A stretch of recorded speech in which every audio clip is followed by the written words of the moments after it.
দানের রক্তে দুর্নীতি, দানের রক্ত প্লাজমা বিক্রি করে পাচার করে কোটি কোটির মুনাফা, রক্তের এই কালো বাজারিতে কড়া রাজ্য। আজ ৭৩টি ব্লাড ব্যাংকের সঙ্গে বৈঠক করবেন স্বাস্থ্যমন্ত্রী।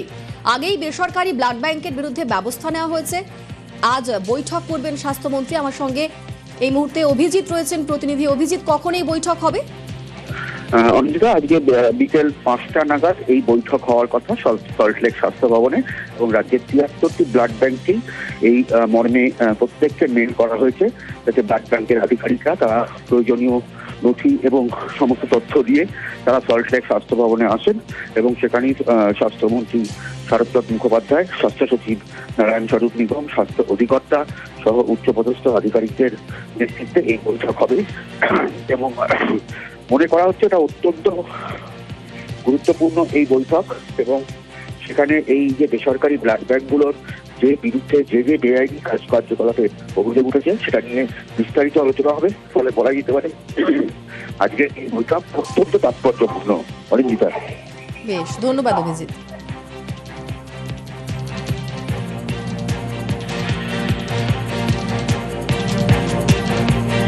বেসরকারি ব্লাড ব্যাংকগুলির বিরুদ্ধে আগেই ব্যবস্থা নেওয়া হয়েছে। রক্ত সংগ্রহে নিষেধাজ্ঞা সহ ব্লাড ব্যাংক বন্ধের নির্দেশ দেওয়া হয়েছে। এবার আজ ৭৩টি ব্লাড ব্যাংকের সঙ্গে বৈঠক করবেন স্বাস্থ্যমন্ত্রী।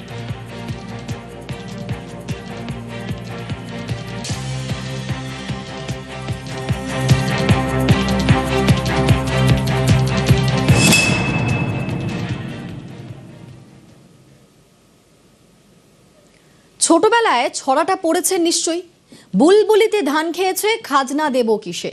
তৃণমূল জমানায় বুলবুলিতে ধান খেয়ে থাকুক বা না থাকুক, দুর্নীতিতে যে ধান খেয়েছে তার প্রমাণই উঠে এসেছে ক্যাগ রিপোর্টে। দুর্নীতির মেগা সিরিয়ালে আজকের পর্ব, দুর্নীতিতে ধান খেয়েছে।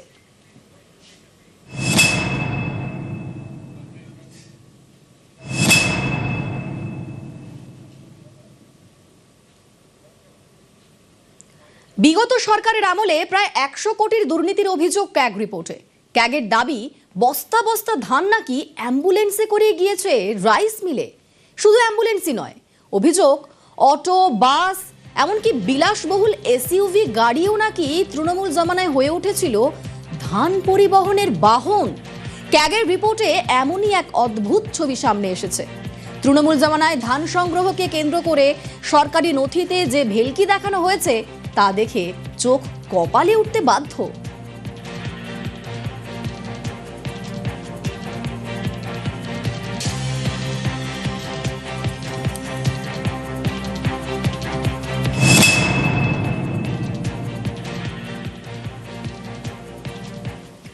সরকারি নথিতে ধান কেনা আর বিক্রির রেকর্ড থাকে।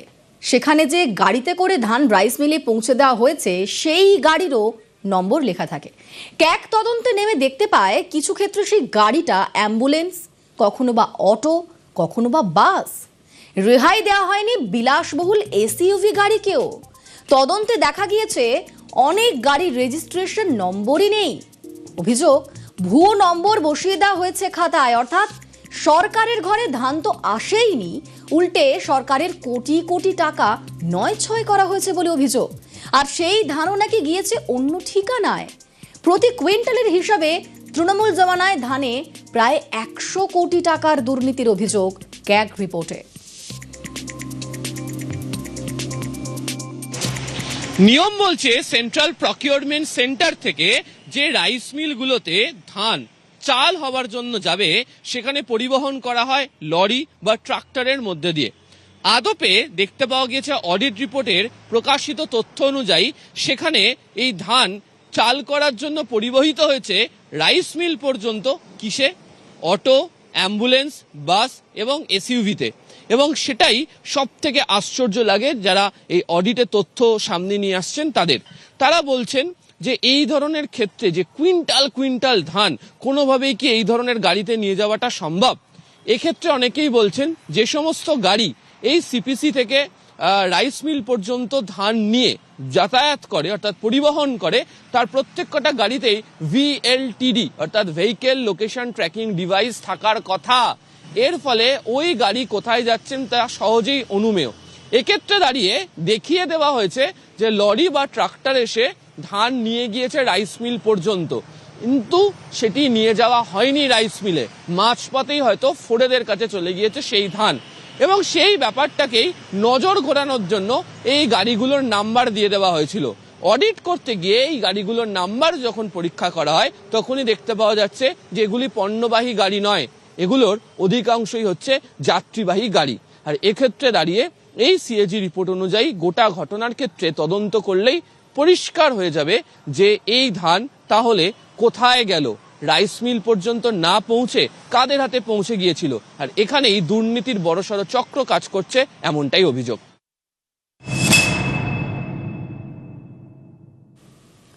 খাতায় দেখানো হয়েছে নাকি 6টা অটো করে 1159 কুইন্টাল ধান নিয়ে যাওয়া হয়েছে। বাস্তবে কি সেটা আদৌ সম্ভব? দেখলো নিউজ 18 বাংলা।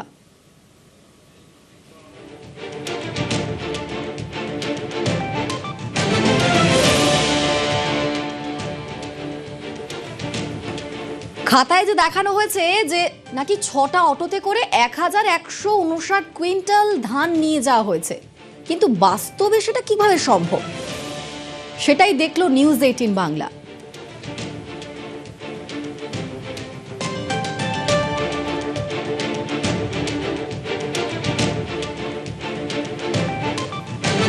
এই যে অটো, সেই অটোতে দাদারা ভরলেন এবং সেখানে দেখা যাচ্ছে মাত্র এখানে 1, 2, 3 আর কোনো কিন্তু জায়গা অটোর মধ্যে সেরকমভাবে দেখা যাচ্ছে না। কোনোভাবেই বস্তা এর মধ্যে দিয়ে নিয়ে যাওয়া এটা সম্ভব নয়। অর্থাৎ 60 কেজি যদি বস্তা হয় তাহলে নিয়ে যাওয়া যাচ্ছে মাত্র 3, 6, 18 1 কুইন্টাল 80 কেজি ধান। আর সেখানে যা বলা হচ্ছে, ক্যাগ রিপোর্টে যা এসছে সেখানে দেখা যাচ্ছে 6টি অটোতে যদি নিয়ে যাওয়া হয় 1159 কুইন্টাল, তাহলে একটি অটোতে 193 কুইন্টাল ধান নিয়ে যাওয়া সেটা কি কোনোভাবে সম্ভব?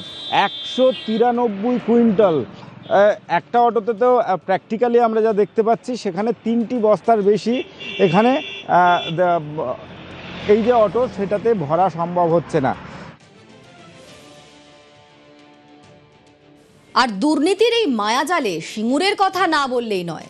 যে সিঙ্গুর জমি আন্দোলনের আঁতুড় ঘর, সেই সিঙ্গুরের ধান ক্রয় কেন্দ্রেই নাকি জালিয়াতির নতুন রেকর্ড গড়া হয়েছে। অভিযোগ, মাত্র 10 জনের নাম ঘুরিয়ে ফিরিয়ে 59 বার ব্যবহার করে কিনে নেওয়া হয়েছে প্রায় 45 লক্ষ টাকার ধান। আর এই মহৎ কারবারে যাদের নাম উঠে এসেছে তারা কারা? তারা নাকি রাইস মিলের মালিক, তাদের পরিবার এবং তাদের পরিচিত শুভানুধ্যায়ীরা।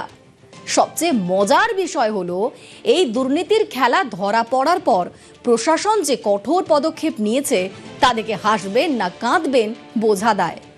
অনিয়মে যুক্ত 3টি রাইস মিলকে জরিমানা করা হলো ঠিকই, কিন্তু পর মুহূর্তেই বোধহয় মনে পড়লো ওরা তো আমাদেরই লোক। ব্যাস, পরের মরশুমেই ফের তাদের সসম্মানে ধান কেনার ছাড়পত্র দিয়ে দেওয়া হলো।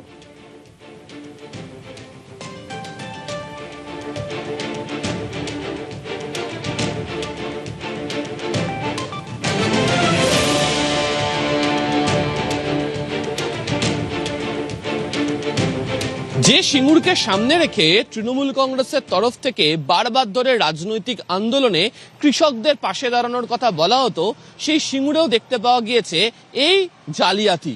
সেখানে এমন ব্যক্তিদের যাদের বিরুদ্ধে অভিযোগ উঠেছিল তাদের বিরুদ্ধে তদন্ত না করে কয়েক মাসের মধ্যেই পুনরায় যেমন এই ধান ক্রয় বিক্রয়ের কাজে সুযোগ করে দেওয়া হয়েছে, অর্থাৎ তাদেরকে যুক্ত করে দেওয়া হয়েছে।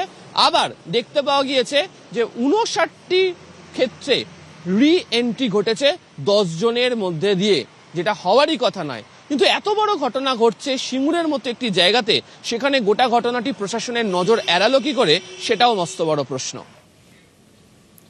বরাবরই নিজেকে কৃষক দরদি বলে দাবি করেছেন মমতা বন্দ্যোপাধ্যায়। পাঞ্জাবে কৃষক আন্দোলনেও সমর্থন ছিল তাঁর। এমনকি নবান্নে এসে মমতা বন্দ্যোপাধ্যায়ের সঙ্গে বৈঠক করে গিয়েছেন কৃষক আন্দোলনের নেতা রাকেশ টিকায়েত। সেই তৃণমূল জমানাতেই ধান কেনার নামে লক্ষ লক্ষ টাকা 9-6 অভিযোগ। ক্যাগ রিপোর্টের দাবি, সবচেয়ে বেশি চুরি হয়েছে হুগলি আর বর্ধমান জেলায়। এখন প্রশ্ন, এই দুর্নীতির টাকা কাদের পকেটে গিয়েছে?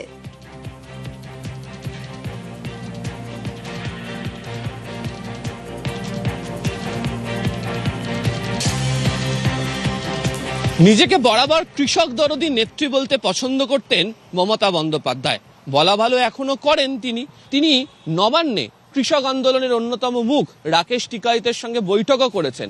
এমনকি বিভিন্ন রাজনৈতিক সভা হোক, মিছিল হোক, বারবার তার নেতৃত্বাধীন সরকার যে কৃষকদের পাশে রয়েছে সেই বার্তাও পৌঁছে দেওয়ার চেষ্টা করা হয়েছিল।